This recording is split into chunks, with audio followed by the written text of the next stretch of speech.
the second part. Because I told them, I don't feel like you're telling me the truth. Or if you tell me something that's not going to satisfy what these people want, I'm going to bring my people in. Just to emphasize that we really want the truth. And that's what today was. I'm delivering on my part of the bargain. Now, what they told me, what I told them, I hope they didn't like me. I really do. So we can get to a resolution. So somebody have justice on the table. That's all that other stuff is extra. It's extra. So that was the goal. Now how I felt it went great. The place is not on fire. You're not running this shit. Okay? Y'all pick that out. The cameraman still got his camera. Okay? Everybody took your car. We're not going door to door killing people. Okay? It's not chaos in the land like everybody doom and gloom like they forecast. Because black people arm themselves. None of that happened. My people perform professionally. They were military. You made it clear that you want to see some action. It's been 4 months since Breonna Taylor was killed. How much time after today is it yet again not acceptable that we're not getting any answers? Okay, so I need everybody to stop suffering from what we call quarantine amnesia. You see, everybody talks like the quarantine didn't happen. Like it's been business as usual for 4 months. It has not. The whole world got terrified. Ran in the house and closed the door. Scared to breathe and cough. Nobody gave a damn about the judicial system. Everybody act like that didn't happen. We didn't come out of our cave until like the end of sometime. Then we got to business. So really it hasn't been 4 months. It's been June and July. So even though the murder happened back then, we only were able to deal with it once we realized that we wasn't going to drop dead from COVID-19. Talk a little bit about the turnout today. Happy with the turnout, the amount of people, and I stood down a greater portion of our group because once we did the walkthrough last night, we realized that if we put 5,000 people in here, they wouldn't all fit. You have people all the way back here, and there's no controlling what would happen. So we brought the group number down, and they performed at it. I'm very satisfied. So you said when you spoke to Cameron, did he tell you that it will take 4 additional months to recreate the scene for where Taylor was killed? He said it would take 4 to 6 months additional from the time he received the case. And he received the case last week. And I told him that was unacceptable. And also, too, did you tell him that, the 4-week deadline, that we want, the investigation basically completed within the next 4 weeks? Yes. And what was his response? He says as soon as I receive the case, I'll give it the emphasis that it deserves. And from everything that I've seen them do, they're busting their ass. I will say, I've watched. They're busting their ass to get to the bottom. They've got so many things to reconstruct. That, for instance, the police report is blank. Like, I saw it as blank. Like, name, nothing. Not redacted, blank. So now we got to go back and figure out what happened. We got to talk to some people. We got to go take some pictures. We got to try to figure out. Got to look at this is great. They got to rebuild this shit. And I understand that. It took them 2 months to do Ahmaud Arbery. They just went to trial last week. That boy got killed back in February. We went down there to visit them in May. They just went to trial. Okay? This is going to, now that it's in the appropriate hands. Yesterday, there was a lot of talk about other groups showing up to protest, you guys protesting. We, for the most part, only saw a small amount of 3%ers, and aside from that, we haven't really seen much. Can you talk about that response, what you guys saw, what you were expecting, and kind of how it went? There's nothing to say. We don't respond to threats. We didn't come here to fight anybody. Our mission has been said over and over again. We are here for the protection of black people. Like that's such a crime. They got a problem with us. They made threats against us. They didn't make good on their threats. We don't care. We don't steal. That's my answer. What's next for the NFAC, specifically here in Louisville? Well, we entered into a partnership with some of the organizations here, some of the neighborhood organizations, to assist them in the building neighborhood policing models, also neighborhood policing, neighborhood community building, proactive versus reactive. Work along with them. Gun ownership, training, and also addressing ills within their community. For instance, Claude Anderson talks about group economics. Establishing agreements that if a business comes into their neighborhood, they have to sign an agreement that 50% of their profits have to go back into that neighborhood. Well, you can't do business with us. If you're gonna gentrify us, you can only do it if we have first dibs at what you build. Or you can't come in. We've agreed to help out with that, even if it means us. Can somebody turn off the goddamn radio, please? Turn it off. Turn off the goddamn radio. Thank you. I can turn it off. Thank you. Sorry. This is a family show, right? All right, bring the kids back. We're all family. Bring the kids back in.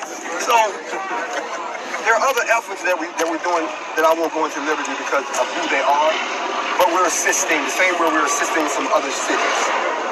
So that's what we're going to be doing here. And even if we have a hotspot, we'll assist. Remember, we're here to assist. We're not here to take anybody's place. We understand every place has their own dynamics, their own politics, their own problems, their own tragedies, like what happened with Miss Taylor. She was just the catalyst who brought us in to work along with these people. Are you confident in 4 weeks you will get what you guys are asking for, which is, essentially justice, charges? Are you confident in 4 weeks that can be delivered? There's two answers.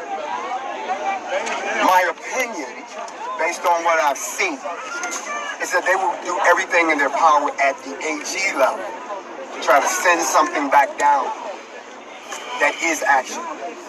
Do I believe they can do it in 4 weeks when it normally takes 8 weeks? Well, let's just say I wouldn't want to be in their shoes if I did. Today, when you were speaking to the crowd just a little earlier ago, you were saying today no one had to use their weapons. Possibly next time that might not be the case. You also talked about how the only shots that did go off today were by someone of your own. Can you just talk a little bit about what happened? I know a lot of people have been wondering, how are they? How did this happen? Those types of things. We are a safety first organization. Every one of our members, before we allow them to carry a weapon, they have to sign an indemnity agreement. So if they accidentally kill someone, they can't turn around and sue Nfac, meaning you're responsible, gun. You then have to have your weapon inspected by me or one of my commanders to make sure that it's safe. During our safety inspection, an individual, hold on a second. Party and having a good time. I'm at the wrong party? Okay, I need y'all to shut that down for me. During one of our safety checks, one of our individuals accidentally fired their weapon. That weapon injured a couple of people. Both those people are going to be okay. We did have our own medics on site. Like I said, a lot of us are ex-military, some of us are combat medics. But the police department had agreed that we would have EMS resources on, and of course they were engaged immediately. We secured our own people. They let us secure our own people. Most people don't realize what they actually saw was an example of community policing. They waited for me to arrive so that I could direct how this was going to go. Otherwise, what most of us are used to is the police come in, grab everybody up, and people get bruised and brutalized, and there's nobody from our community that has any authority in the issue. That is why another thing that we're doing is open up dialogues. We're not being your buddy. We're not joining you. We're partnering with you. The same way the United States partners with countries that it really doesn't like. The enemy of my enemy is my friend. So we have that model in effect. So they worked along with us. They resolved the issue. They did exactly what we had agreed on. I had an agreement with Major Gregory that if anything happened, him and I would split the authority, technically giving me authority on the police department, temporarily, okay, on his behalf. All right? So that's why you see me talking to him, not just talking to him. He gave me authority. That's an example of us working together. Okay, we will address threats, but let y'all try to clean it up first. They may have some more questions, but my last question for you is, You guys really were so organized, probably some of the most organized, individuals that I've seen in a very long time. You came out, you guys got on one knee as a group over and over, had your fists in the air together over and over. Can you kind of talk about that community, that camaraderie, and what message that sends to the people who are going to be watching our newscasts? Unity is not something that you say I am. Unity is not everybody standing together like you saw right now. Unity is a frame of mind. It's taking off of mental chains. And all of these people have taken off their mental chains and they understand that no matter what our differences are, we're all the same and we have a common problem. And people keep threatening us.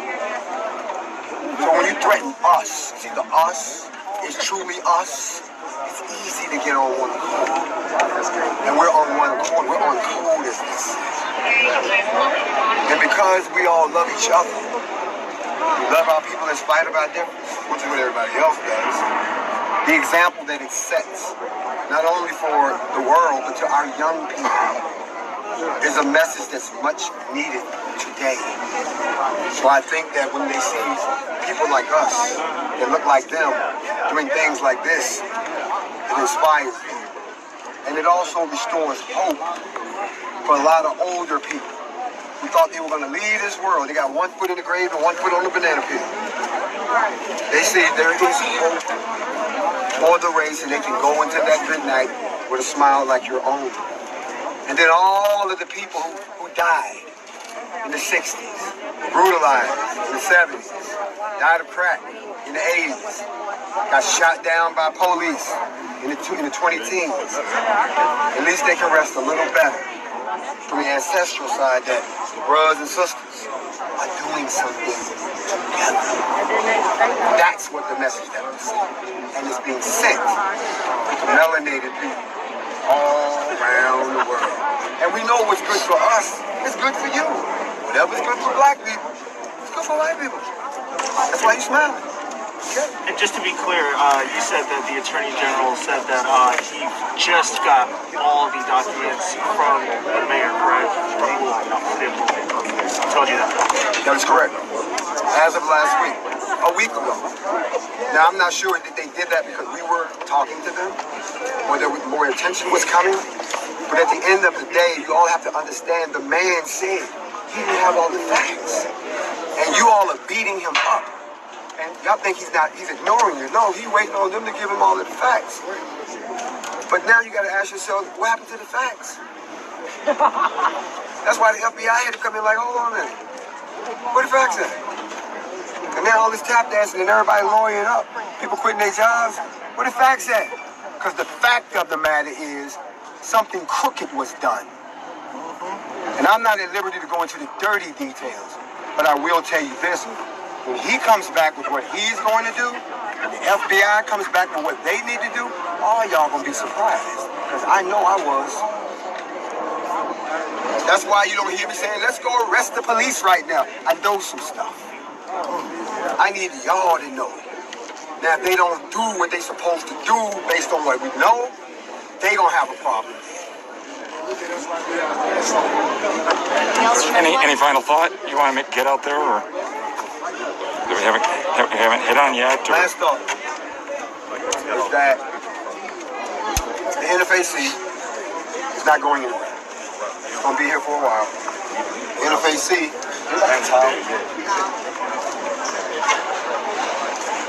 somebody stole my tab. So we got to stop that. Thievery. Anyway, the NFAC is not going anywhere. It's going to get bigger. As a matter of fact, it's grown exponentially in the last 2 months because our problem is.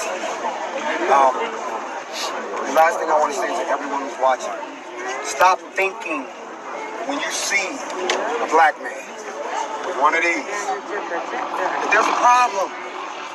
If you have a guilt complex or an inferiority complex, get help. We deal in facts, not feelings. The last message I want to say is this. To all of the families out there that have lost loved ones at the hands of the police or at the hands racism. Call us so we can find out the truth for you. But if you can't get in touch with us, constitutionally, you're authorized to find out on your own. You know what I mean? Thank you. Thank you so much for your time.